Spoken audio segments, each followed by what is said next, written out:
사람은요, 성장 과정 속에서 자기의 틀, 생각의 틀이 형성되어 있습니다. 그러니까 내 눈으로 보고 배우는 이 과정 속에서 관점이 생기고 또 사고의 틀이 형성되는 겁니다. 아, 세상은 이렇게 살면 안 되는 거구나, 뭐 이런 틀도 생기기도 하고요. 사람은 절대 믿으면 안 되겠구나, 이것도 나름대로 틀이라고 할 수 있겠지요. 남자는 모두 짐승이야, 이것도 틀입니다. 그런 틀들이 생기는데요, 문제는 그 틀 속에 갇혀 있는 경우가 참 많다는 겁니다. 자기가 생각하고 자기가 판단하는 모든 것이 옳다고 믿고 살아가는 사람들이 참 많이 있습니다.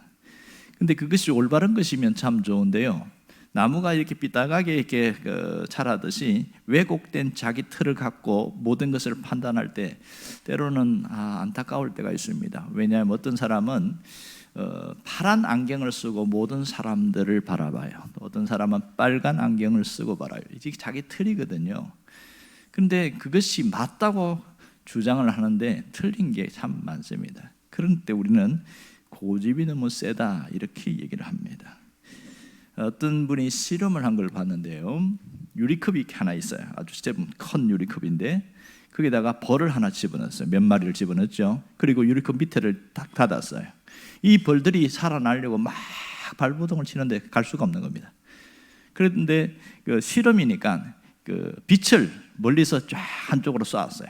컵이 있는데 빛을 쏘니까 이 벌들이 빛을 향해서 다 그게 붙어버리는 거예요. 그걸 밑에 있는 컵에 유리 있는 걸 빼냈어요. 그럼 밑으로 빠져나가면 되잖아요. 못 빠져나가는 겁니다. 계속 거기 붙어가지고 그 막혀있는 유리컵을 뚫고 나가려고 하다가 굶어 죽더라는 겁니다. 그런데 똑같은 실험인데요, 파리를 넣어봤어요. 파리를 몇 마리 딱 넣고 하더니 막 돌아가는 거예요. 컵이 밑에 유리 닫혀있죠.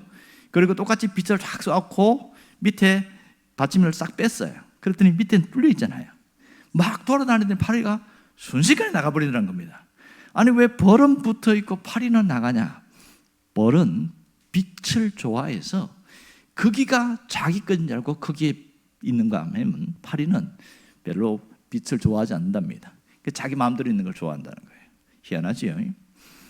이 똑같은 이 실험을 통해서 알 수 있는 건 뭐냐면, 꿀벌은 햇볕 지향적이기 때문에 그게 맞다고 생각하고 그 유리컵에 붙어가지고 계속 그걸 뚫으려고 하는 거예요. 그게 맞다고 생각한 거죠. 하지만 파리는 그게 맞지 않다고 탈출하고 다른 것도 있을 것이다 생각해서 밑으로 빠져나가는 그런 형태의 모습이 있습니다. 이걸 통해서 사람은 자기 틀을 깨어야 새로운 것을 알 수 있다. 결과는 딱 그거예요. 자기 틀을 깨라. 또 이런 실험을 한 걸 보여줬는데요, 세상에서 가장 높이 뛰기를 잘하는 동물이 있습니다. 곤충이죠. 그것이 벼룩입니다. 벼룩은 자기 몸의 100배를 뜁니다. 기본적으로 높이 뛰기를 하는데 벼룩은 약 한 20cm를 이상을 뛴다고 해요. 그래서 실험을 했어요. 유리컵을 가지고 이렇게 탁 벼룩을 넣고 덮어놨어요. 이게 높이 뛰기를 잘하는 이 벼룩이 계속 뛰니까 등이 부딪히나, 머리가 자꾸 부딪히니까 이게 1시간 지나고 2시간 지나고 3시간 지나고 계속 지나니까 얘가 뛰다가 탁 부딪히니까 그만큼 부딪히기 직전까지만 뛰고 또 내려오더래요. 계속. 그러고 나서 컵을 딱 빼냈대요. 그러면 정상적으로 한 20cm를 뛰어야 되잖아요. 그 컵만큼만 뛰고 딱 그대로 내려오더라는 겁니다. 희한하지요. 자기 능력은 이 100배 이상의 뛸 수 있는 능력이 있는데 경험에 자기 틀이 생겨버린 거예요. 아, 내가 더 이상 뛸 수 없는 존재야. 그렇게 해서 그 수준에서 살아가더라. 그러니까 이 실험이 두 가지가 이야기하는 게 뭐냐면, 사람은 능력이 없어서 못 사는 것이 아니고 자기 틀이 굳어져서 그렇게 살아가는 것이다. 이게 결론이에요. 안타깝지요. 그러니까 능력보다 더 중요한 것은 생각의 틀을 바꾸는 것이다, 이렇게 이야기하는 거예요. 생각의 틀을 바꾸는 것이다. 그러니까 인생의 성공과 실패는 능력의 한계 때문이 아니고 생각의 한계에 의해서 결정된다는 겁니다. 이걸 깨달아서 이론으로 정립한 철학자가 있습니다. 그 사람이 바로 플라톤입니다.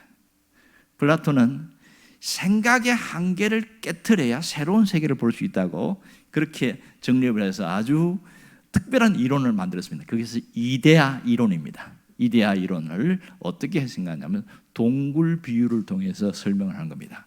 어떤 사람이 동굴에 들어와 있는데 앞을 나갈 수가 없어요. 쇠살에 묶여 있어서. 그리고 동굴 밖에서 비춰지는 빛의 어떤 형체가 동굴에 대해 그림자로 나오는 거예요. 그러니까 이 사람 뭘 보냐면 그림자를 보면서 이게 실체라고 생각하고 이게 진실이라고 믿는 거예요. 그게 진짜라고. 그런데 어떻게 해서 동굴을 빠져나가게 됐어요. 빠져나가서 진짜를 만나게 된 거죠. 실체를. 그러고 나서 다시 동굴에 들어와갖고 막 동굴 안에 있는 사람에게 내가 진짜를 보고 왔다고, 실체를 보고 왔다 그러니까 동굴 안에 있는 사람이 안 믿는 거예요. 왜? 그림자가 진짜로 믿었기 때문에 그게 진실인 줄 알거든요. 그것을 정립한 게 바로 이데아 이론이라는 겁니다. 사람은 자기의 생각하는 것을 진짜로 믿으면 그걸 진짜로 살아가는 겁니다. 이것이 현실이에요. 분명한 것은 자기 틀에 갇혀 있으면요, 우리의 속담처럼 우물 안에 개구리처럼 되어집니다. 우물 안에 개구리는 그 세상이 전부인 줄 알아요. 그리고 이것이 모든 것인 줄 알고 있습니다. 하지만 우리는 알잖아요. 우물 밖에 또 다른 세상이 있다는 걸 압니다. 하지만 우물 안에만 있으면 그게 전부인 줄 아는 거예요. 왜? 자기 틀에 갇혀 있으니까 거기서 나올 수 없는 거죠. 왜 이런 자기 틀이 생기는 줄 아세요? 그것은 두 가지 문제예요. 하나는 경험 때문에 자기 틀이 생기게 되어져요. 이 경험은 어떤 내가 직접 몸소 경험하는 경험도 있지만 책이나 가르침을 통해서 또 그런 걸 어떤 걸 통해서 간접 경험을 통해서도 자기 틀이 생기는 경우가 있어요. 이런 게 있고요. 또 하나는 환경 때문에 영향을 받는 틀이 있습니다. 똑같은 사람이라도 어렵지 않은 삶을 살아온 사람은 그것이 자기 인생의 틀이 되어서 뭐 인생 그렇게 뭐 어렵게 게 뭐 있냐 이러면서 쭉 살아가요. 하지만 어떤 사람은 흙수저로 태어나서 너무너무 힘든 인생을 사는 거예요. 높은 산을 올라갔다가 깊은 계곡을 빠졌다가 그렇게 늪에도 빠졌다가 이렇게 살다 보니까 자기 틀이 딱 생겨 버린단 말이에요. 그러니까 힘들어 이러는 거예요. 힘들어. 인생은 무조건 힘들어요. 이 경험에서 자기 틀이 생기게 되어져서 그 환경 가운데 살아가는데 똑같은 어려운 상황인데 구분응선에서 나 더 이상 못 올라갈 것 같아. 보이긴 보여요, 정상이. 포기해버리는 사람이 있고요. 어떤 사람은 그래도 내가 여기까지 왔는데 너무 아깝잖아. 포기하기엔 너무 아깝잖아. 그러고 나서 정말 뻘뻘 땀을 흘리면서 숨을 헐떡거리면서 그 마지막 10분 응선까지 올라가는 사람이 있습니다. 그것은 모두 환경의 문제라기보다는 자기가 어떤 생각과 어떤 마음을 갖느냐에 따라서 어떤 결론이 달라지는 거예요. 자, 중요한 것은 이 틀의 문제보다 더 중요한 건 뭐냐면 내가 그것을 어떻게 극복해낼 것인가, 이 부분이 굉장히 중요한 겁니다. 오늘 환경의 틀에 갇힌 한 사람의 이야기가 나옵니다. 그 사람이 누군지 아세요? 바로 기드온입니다. 그는 성장 과정에서 굉장히 힘든 환경의 지배를 받았어요. 왜냐하면 미디안이라는 그 강력한 민족이 끊임없이 와서 압제를 하고 빼앗아가고 착취하고 하니까 살아갈 수가 없는 그런 어려운 상황이에요. 미디안이 무려 7년 동안 계속 괴롭히는데요. 자, 파종 시기가 됐습니다. 그러면 곡식을 파종해 놓으면 사실 가져갈 게 없잖아요. 침범해서 뭐 하냐? 가축을 빼앗아가는 거예요. 그리고 집에 있는 것들을 괜찮은 것들 약탈해 가는 거예요. 그럼 어떻게 살 수가 있습니까? 이렇게 다 잃어버리니까. 그리고 이제 뭔가 밀이라든지 보리라든지 그렇게 먹을 것을 파종을 해놓으면 추수를 하는 시기가 오지 않습니까? 그러면 기가 막히게 어떻게 그 시기를 알고 벌떼처럼 와가지고 확 쓸어버려갖고 다 가져가는 거예요. 뭘 먹고 살아야 되는지 몰라. 어떻게 살라는 거예요? 이게 1년이 아니고 무려 7년 동안 됐다고 생각해 봅시다. 거기서 굶어 죽어가는 사람도 생기고 병들은 사람도 생기고 여러 가지 어려운 사람들이 굉장히 많습니다. 그런 가운데 생존을 위해서 이 기드온이 한 방법이 뭔지 아세요? 이제 밀을 이 노릇 익었어요. 뺏기기 싫으니까 미디안이 또 침범한다는 것을 침공한다는 아니까 그걸 재빨리 이게 추수해가지고 많이 다 못하죠. 어디로 가냐면 포도주 틀 속에 들어간 거예요. 자, 여기 보면 실제 포도주 틀을 보여주고 있는데요, 왼쪽에는 여러분들이 보는 왼쪽인가요? 맞겠죠? 거기는 전체 포도주 틀이 저 옆에 왼쪽에 보면 끝에 보면 구더기가 푹 파였죠. 거기 있고요, 오른쪽은 실제 포도주 틀입니다. 약 한 5명이 들어갈 수 있는 큰 틀입니다. 그 안에 또 구덩이가 엉켜 파 있어요. 그러니까 포도주를 막 이렇게 깨면 거기에다가 포도주가 막 찌꺼기도 나올 것이고, 두 번째 가운데 구덩이에서 거기서 끌어내는데, 그 속에 들어가서 밀을 가져와 거기서 추수를 하고 타작을 하고 있는 거예요. 여러분, 밀 타작은 이렇게 하면 안 되죠. 바람이 부는데 거기다가 막 타작해갖고 이렇게 날리면 쭉정이는 날아가고 알곡은 떨어지고, 그걸 갖고 하고, 이게 기본적인 밀 타작이었는데 그걸 할 수가 없는 거예요. 뺏기니까. 그렇게 해서 저걸 해놓고 위에다 뭘 덮어놓고 그렇게 자기가 다 몰래 했겠죠. 사실은 타작이라기보다는 밀을 하나하나 까고 있는 거죠. 왜 이렇게 했을까요? 먹고 살기 위해서죠. 안 그러면 죽으니까. 이렇게라도 해도 내가 살아가야 하니까 그렇게 해서 하는 겁니다. 잘 생각해 보세요. 포도주 틀에서 거기서 타작을 하고 있는 기드온, 그에게 기쁨이 있었을까요? 감사가 있었을까요? 그 속에는 뭐가 가득 찰까요? 불평과 원망과 그 자기 삶에 대한 그 비참한 이런 것들로 온통 뒤섞여 있는 것을 알 수가 있겠죠. 왜 하나님은 왜 이렇게 살게 만드시나? 하나님이 살아계시면 그럴 수 있나? 이 하나님의 존재에 대해서 끊임없이 부정하는 그런 것이 여기 있는 겁니다. 그러니까 이 포도주 틀은 절망과 원망의 자리라는 것을 알 수가 있는 것이죠. 이것이 반복되면요, 사람이 거기에 물들어갑니다. 환경이 틀에 딱 갇혀버려서 체념해버려요. 원래 그래, 인생이 사는 게 다 그렇지 뭐, 어쩔 수 없는 거지. 그렇게 하면서 거기에 체념해서 살아갑니다. 자, 여기에 무슨 희망이 있겠으며 무슨 변화를 기대할 수 있을까요? 이런 삶, 외부에 이런 영향받는, 마치 우리 현실 속에도 이렇게 도무지 감당할 수 없는 어려운 환경에 지배를 받고 있는 사람들, 이런 사람들이 무슨 희망을 갖고 갈 수 있겠냐고요. 그런데요, 놀라운 것은 하나의 희망의 한 줄기 빛이 비치기 시작했습니다. 그것은 하나님이 그에게 찾아오셨다는 사실이에요. 하나님이 이 포도주 틀 속에 있는 밀을 타작하고 있는 그 속에 찾아오셨다는 사실을 기억해야 됩니다. 자, 여러분 성경 한번 보실래요? 12절을 봅시다. 12절을 봅시다. 다 같이 읽어봅시다. 여호와의 사자가 기드온에게 나타나 이르되 큰 용사여, 여호와께서 너와 함께 계시도다. 우리 인생은 하나님이 찾아올 때에 소망이 있습니다. 하나님이 찾아오시면 인생의 변화가 찾아오기 때문에 그렇습니다. 여러분, 놀라운 것은 포도즙 틀에서 밀을 까고 있는 기드온에게 하나님이 찾아오셨을 때부터, 그때부터 기드온은 인생이 달라지기 시작했어요. 자, 하나님이 기드온을 찾아오신 이유가 뭘까요? 포도주 틀에 갇혀서 살고 있는 그 인생에서 하나님이 끄집어내고 싶으신 거예요. 벗어나게 하고 싶은 것이죠. 왜냐하면 더 이상 그렇게 살다가는 안 되니까. 그래서 어떻게 하려고? 큰 용사로 세우려고 하는 겁니다. 지금은 아니지만 하나님이 기드온을 큰 용사로 세우려고 와서 제일 먼저 한 말이, 말도 안 되지만 큰 용사야, 이렇게 얘기하는 거예요. 여러분, 이렇게 큰 용사라고 하나님이 말씀하신 이유는 이전과 다른 삶을 살게 하려는 거예요. 이전과 다른 삶.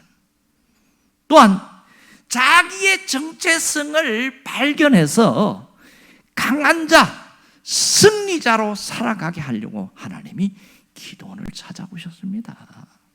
하지만 기드온의 현실을 보세요. 그가 과연 큰 용사 맞습니까? 그는 한 번도 전쟁에 나가서 해본 적이 없어요. 그는 큰 용사가 아니었어요. 오히려 전쟁을 한 경험도 없는 그런 초라한 사람이었습니다. 별 보잘것없는 그런 사람이었어요.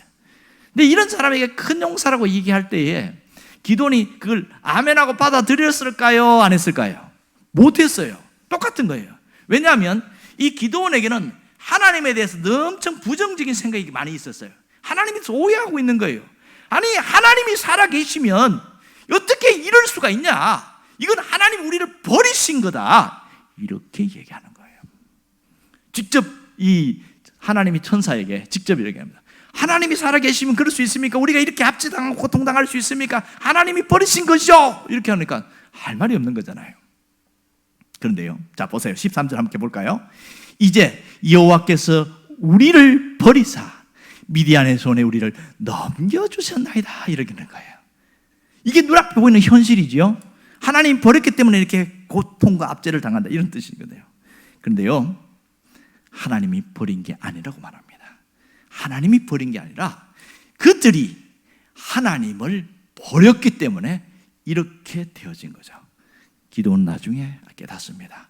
아, 하나님이 우리를 버린 게 아니고 우리가 하나님을 마음에서 밀어냈기 때문에 이런 고통을 당하는구나.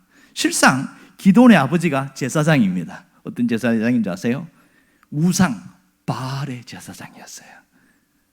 그러니 하나님을 섬기할 사람이 자기 아버지가 우상 바알 제사장이 됐으니 이게 뭐예요? 이게 말이 안 되잖아요. 그런 일들이 당연하게 생각됐던 겁니다. 그러니까 잘못을 이제 이야기하고, 또 하나는 기도원이 자기가 큰 용사가 될 수 없다는 것은 현실적인 이유를 들었습니다.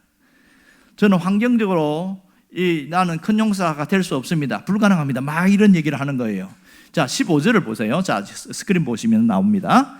오 주여, 내가 무엇으로 이스라엘을 구원하리까?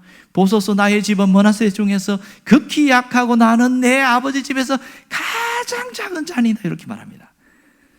자기가 환경적으로 현실적으로 난 아무것도 할 수 없다고 이야기하는 거예요.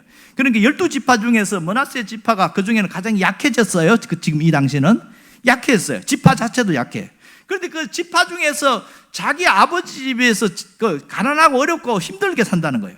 그런데 그 자기 집에서도 자기는 가장 못난 자, 가장 약한 자, 가장 힘없는 자다, 이런 얘기하는 거예요. 내가 이런 자인데 어떻게 이런 말씀을 내가 받아들일 수 있습니까? 맞지 않습니까?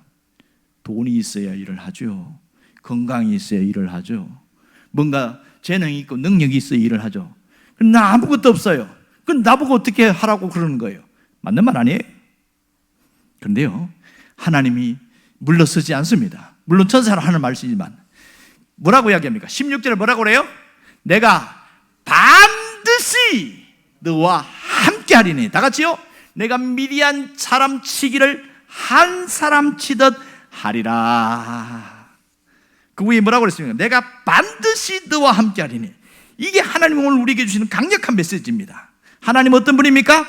환경을 초월해서 역사하시는 분이십니다.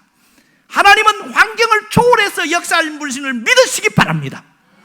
내가 갖고 있는 현실, 내가 상황, 그것을 뛰어넘어서 일하시는 분이 하나님이시라는 거예요.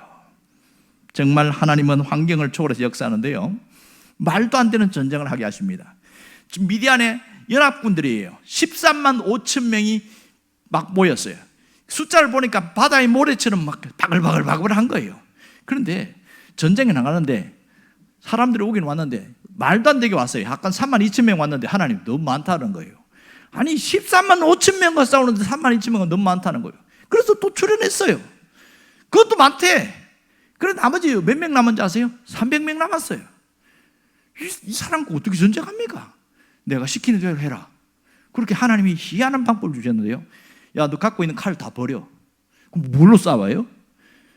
이런 항아리, 길쭉한 항아리를 만들고 그 안에다가 횃불을 집어넣어 갖고 그가 꽉 하래요. 그리고 몇몇 사람들에게 나팔수들한테 허리에다 나팔을 달고 그게 전쟁하는 거예요. 그렇게 100명씩 적진으로 들어가갖고 왼쪽 오른쪽 가운데 중앙에서 들어가면 자 항아리를 깨트리라는 거예요. 여러분, 적진에 들어가가지고 항아리를 깨뜨리면 횃불이 드러나잖아요. 자기가 위치가 노출됩니다. 그럼 어떻게 하라는 거예요? 가서 순교하라는 거잖아. 죽으라는 거잖아요. 여러분 이거 순종할 수 있겠어요? 말도 안 되는 거예요. 거기서 나팔수들에게는 항아리를 깨트는 순간 나팔을 불라는 거예요. 우리 여기 있다, 여기 있다. 상식적으로 보면 말도 안 되는 전쟁입니다. 그런데요, 하나님이 시키는 대로 그들이 했어요. 그랬더니 항아리 깨트리는 소리가 동시에 빠박 300개가 울리니까 정신이 하나도 없는 거예요. 여기저기서 불이 오니까 거기 도깨비 불처럼 보이는 거야, 이 미디안 군대들이. 그리고 나팔을 막 부는 게 하늘에서 천둥이 막 치는 소리가 들린 거예요. 정신을 바짝 차려 일어났는데 갑자기 눈이 흐려졌어. 아군인지 적군인지 보이지 않는 거예요. 그래서 칼을 빼가지고 막 옆에 서니까 자기가 살려고 치는데 자기 동료를 죽이는 거야. 그리고 서로 치고받고 죽이는 거예요. 그리고 칼이 있고 떨어져 있잖아요, 죽었으니까. 그러니까 300명이 그 칼 주워가지고 도망가는 것들 다 죽였잖아요. 그래서 싹 죽여버렸어요. 이 어마어마한 전쟁 역사가 성경에도 기록되어 있고 유대 역사에도 기록되어 있습니다. 놀라운 것은 하나님은 환경을 초월하여 역사하는 분이라는 겁니다.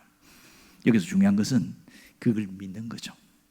얼마나 믿느냐가 대단히 중요합니다. 오늘 우리에게 중요한 교훈을 주고 있습니다.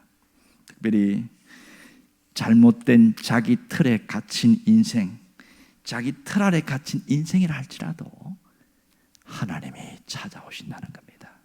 왜 찾아와요? 회복시키려고.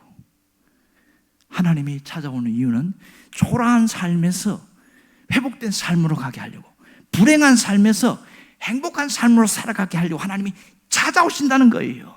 하나님이 우리에게 찾아오는 것은 우리를 누구처럼? 기드온처럼 세우려고 하는 겁니다. 기드온처럼. 더 이상 그렇게 포도주 틀에 갇혀있는 그런 인생 살지 말고 이제는 자유한 자로 회복된 인생으로 살아라. 그게 하나님의 간절한 마음인 것이죠. 특별히 하나님의 창고에 숨겨진 보물 창고에서 그것을 끄집어내는 사람, 누가 이걸 끄집어낼까요? 믿음 있는 사람만 할 수 있습니다.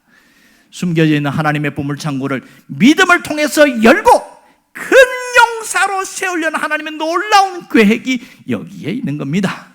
그러므로 믿음은 하나님이 숨겨놓은 보물 창고를 여는 열쇠인 것이죠. 기드온의 인생에 숨겨있는 보물 창고를 열어서 그는 정말 위대한 사사로 새롭게 회복되어졌습니다. 여러분, 우리가 하나님을 부정하는 건 아니에요. 하지만 뭘 못하냐면 믿음으로 결단을 못해요. 그래서 하나님의 보물 창고를 열지를 못하고 있습니다. 정말 하나님이 원하는 것은 모두 한 사람 한 사람 그 하나님의 보물 창고의 문이 확 열려서 삶이 달라지기를 원하고 있습니다. 그런데요, 현실은 정반대인가 아세요? 어떤 사람은 하늘 보물 창고가 있는 줄도 모르고 살아가는 사람이 대반입니다. 그냥 교회 왔다 가는 그 자체가 전부인 줄 알아요. 하나님이 눈에 안 보이는데 하나님 계신다고 하니까 그냥 하나님 살려달라고 하는데 하나님이 뭐 살려주는지 마는지 눈앞에 현실에 아무것도 변화가 없다는 게 에이 하나님 없구만 돌아서고, 이게 이런 사람이 참 많더라는 겁니다. 여러분, 어떤 분은 이 절망과 우울에 자기 틀에 갇혀서 끝까지 인생의 벼랑 끝으로 가는 사람들도 있어요. 교회에 나오는 사람 중에 그런 사람이 있다는 거예요. 교회에 여전히 나와 있지만 낮은 자존감에 찌들어서 늘 사람들과 비교하면서 살아가는 사람이 있습니다. 늘 가진 사람과 나를 비교하면서 나의 초라한 모습에 한없이 한탄하고 후회하는 사람이 있어요. 그래서 열등의식에서 벗어나지 못하는 사람이 있습니다. 하나님이 원하는 건 정반대로 살아가는 거예요. 어떤 사람은요, 자신이 아주 외적으로는 괜찮은데 내면에는 아이의 모습이 있어요. 그걸 뭐라고 표현하냐면 심리학에서 성인아이라고 그럽니다. 그러니까 성인아이라는 게 뭐냐면 조금만 일에 그냥 삐져요. 그리고 조금만 일에 마음이 서운하다는 거야. 둘이서 막 이야기하고 너 내 욕하고 있었지? 이런다는 거예요. 이게 왜 그래요? 마음에 아이가 이 어른이 돼야 되는데 여전히 아이 상태에 살아있는 거예요, 이 마음속에. 그러니까 몸은 어른인데 50대, 60대가 되고 뭐 이렇게 몸은 이렇게 컸는데 내 마음속에 있는 아이의 모습 때문에 삶이 행복하지가 않은 거예요. 이게 인간관계가 부드럽지가 않은 거예요. 가는 데마다 부대끼고 가는 데마다 막 어렵고 막 힘들고. 왜 그래요? 예배당에 나왔는데 왜 이게 안 되냐고요. 치유가 되지 않아서 그래요. 하나님은요, 단순히 예배당에 왔다 갔다 하는 것으로 끝나는 것이 아니고 우리가 하나님을 통해서, 말씀을 통해서 끊임없이 치유가 일어나고 성인 아이는 점점 자라서 내면이 성인이 되는 그런 모습이 되기를 원하고 있는 겁니다. 이게 회복인 거죠. 불행해서 행복한 삶으로 내 생각이 달라지는 게 회복이에요. 돈이 들어왔다고 행복한 게 아니에요. 내 마음에서 우울함과 불행이 떠나가고 이제는 나는 행복한 사람이라고 인정되어질 때 그게 진짜죠. 그게 진짜 예수 믿는 사람의 모습 아니겠어요? 여러분, 정말 중요한 것은 내가 생각하고 있는 틀을 깨트리는데 그거는 뭘로 깨트릴 수 있어요? 안 바뀝니다. 어떤 분이 그런 이야기 하는 거예요. 목사님, 사람 안 바뀌어요. 기대하지 마세요. 그런 거예요. 나도 알아요. 그랬어요. 나도 알아요. 사람 안 바뀌어요. 왜? 오랫동안 굳은 틀이 있기 때문에. 그런데요, 바뀌는 사람이 있더라고요. 누가 바뀌는지 아세요? 하나님의 말씀을 하나님의 음성으로 받아들이는 사람이 바뀌기 시작합니다. 사람은 안 바뀌어요. 아무리 이야기해도. 하나님의 말씀이 그 속에 싹 들어가는데 말씀이 들어오니까 사람이 달라지는 거야. 조그만 일에 성질 박박 내기 시작하고 그런 사람이 참을 줄 알게 되는 거예요. 희한하지요? 참을 줄 알아요. 툭 하면 서운하고 삐지고 이런 사람이 어느 날 그럴 수도 있지 이러는 거예요. 기적입니다. 그 가정에서는 기적이라고 해요. 기적이라고요. 맨날 입만 열면은 자기 합리화 또 막 다른 사람 비난하는 그런 말들을 했던 사람인데 이 말씀이 쑥 들어오니까 어느 날 내가 이렇게 살면 안 되겠네 그런 생각이 든 거예요. 갑자기 뭐가 바뀌었는지 아세요? 말씀이 그 사람을 바꾸는 거야. 이거 하나님이 싫어하는 거구나. 성경에 나와 있으니 그게 말씀이 들어오니까 그래서 안 하려고 애를 쓰는 거예요. 하나님, 나 이제 더 이상 그렇게 안 살고 싶어요. 하나님 도와주세요. 진짜 바뀌기 시작하는 거예요. 이게 기적입니다. 진짜 기적은 내면의 변화입니다. 여러분, 여러분에게 이런 기적이 일어날 수 있기를 바랍니다. 누가 가장 행복한 줄 아세요? 누가 가장 행복할까요? 이렇게 변화가 일어날 때 옆에 있는 사람입니다. 옆에 있는 사람. 옆에 있는 사람이 힘들고 그랬는데 갑자기 사람이 달라졌어요. 그러면 와, 내가 살 것 같다 이러는 거예요. 살 것 같다. 그런데요, 정작 자기 자신도 굉장히 행복한 거예요. 굉장히 행복합니다. 이 내가 만들어낸 행복이 아니고 내 속에서 회복되어지는 우러나는 행복은요, 그것은 기적 중의 기적입니다. 여러분이 예배당에 왔을 때 마음이 편안하다. 그것은 하나님이 여러분에게 찾아오신 증거입니다. 그리고 내가 달라져야지, 내가 새로워져야지 그런 마음이 드는 것은 하나님의 말씀이 여러분 속에 들어온 증거입니다. 그리고 내가 살아보려고 애를 쓰고 그렇게 바꿔보려고 하는 모습은 기적이 일어나는 과정에 일어나는 놀라운 역사입니다. 하나님은 지금 여러분에게 그렇게 회복되기를 원하고 계시거든요. 우리가 해야 될 건 딱 한 가지입니다. 포도주 틀을 깨트려버려요. 지금 내가 갇혀있는 틀을 깨트리는 게 중요합니다. 나를 묶고 있는 포도주 틀이 무엇인지 돌아볼 수 있어야 합니다. 일반적으로 나를 묶고 있는 포도주 틀은 실패의 경험입니다. 뭘 해도 안 되는 실패의 경험, 그리고 의욕 상실, 이런 것들이 포도주 틀입니다. 이거 깨트려야 거기서 나올 수 있습니다. 또 하나는 성공의 경험입니다. 야, 내가 하니까 이게 되더라. 자신감이 넘치는데 그것도 깨트려야 됩니다. 과거는 과거에 흘려보내야 됩니다. 그걸 안 깨트리면 나도 모르게 교만해 있어요. 자신은 교만한 줄 몰라요. 옆에 사람 보면 엄청 교만한데 자기는 나는 엄청 겸손하대. 자기 틀 속에 갇혀서 자기를 보지 못합니다. 성공의 경험의 포도주 틀을 박살낼 때 새로운 변화가 있습니다. 거기다가 신앙이 덮여지면 뭐라고 표현하면 종교적 껍데기를 입고 있다, 이렇게 표현합니다. 그거 부셔버려야 됩니다. 언제나 신앙은 현재입니다. 현재. 과거에 은혜 받았고 과거에 뭘 했고 과거에 했고 그거 다 버려야 됩니다. 지금이 중요한 거예요. 오늘이 중요한 거예요. 하나님께서 오늘 주신 은혜를 붙들어야 되는 거죠. 또 하나는 교만의 포도주들을 없애버려야 됩니다. 교만이라는 게 나도 모르게 갑자기 들어와 있어요. 뭐가 교만인지 아세요? 나 하나님 없이도 할 수 있어. 나 기도 안 해도 할 수 있어. 이게 교만인 거예요. 하나님 안 도와줘도 나 얼마든지 할 수 있어. 그게 교만이라는 거죠. 내가 무엇인지 할 수 있어. 어떤 분은 성경 구절까지 끄집어놨고 얘기를 하더라고요. 할 수 있거든이 무슨 말이냐? 믿는 자에게는 능치 못함이 없더니라. 할렐루야! 이러면서 이야기하는데, 와, 내가 보니까 교만이 꽉 찼네. 그 할 수 있다는 것은 하나님이 능력 주실 때 그 뜻인데, 자기 힘으로 뭔가 하려고 하는 그 힘을 하는 게 이게 교만이란 말이에요. 하나님 없이 하는 모든 것은 교만 덩어리입니다. 오늘 그것을 부셔버려야 돼요. 부시기만 하면 될까요? 아닙니다. 그 틀에서 나와서 큰 용사됨을 선포할 수 있어야 됩니다.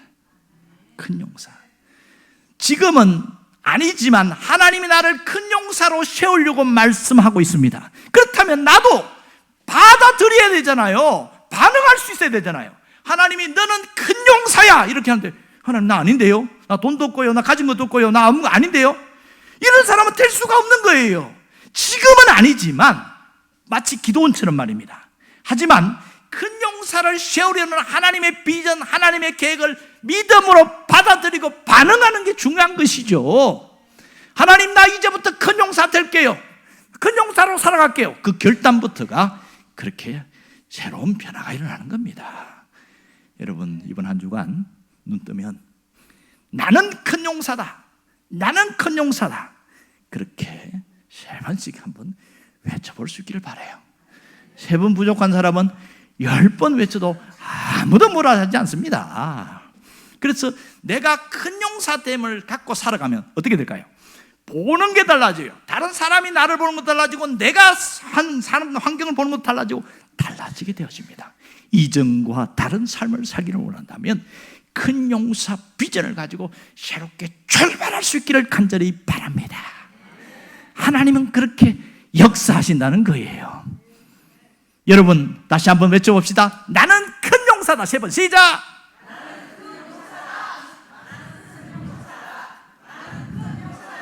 지금은 아니라도 앞으로 될 것이라고 믿고 한번 자신감 있게 해보라고요. 속으로 반은 나 큰 용사 아닌데 자꾸 한 목사님 시키는 억지로 하기도 하는데 나 아닌데 지금은 아닐 수 있죠. 하지만 이 비전을 가져야 큰 용사로 살아갈 수 있는 거죠. 다시 한번 해볼까요? 세 번 시작.